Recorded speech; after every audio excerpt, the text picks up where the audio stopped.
দেখা যায় যে ভোটারদের যাতায়াতের জন্য এক এক দলের এক এক প্রার্থী মানে আলাদাভাবে মানে গাড়ির ব্যবস্থা করে, এটা করা যাবে কিনা?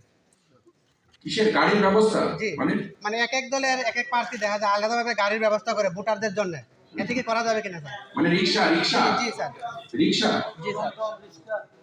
এটা এই ধরনের কোনো সুযোগ নাই, কিন্তু কেউ তো বলে না যে অমুক প্রার্থী ব্যবস্থা করেছে।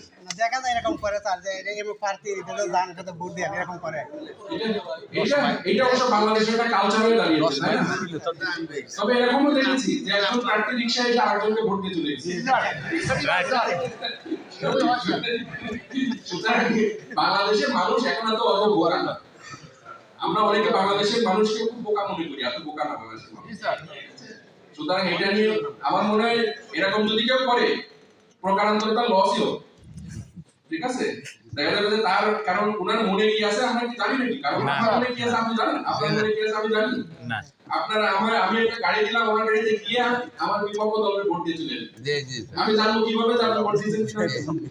ঠিক আছে।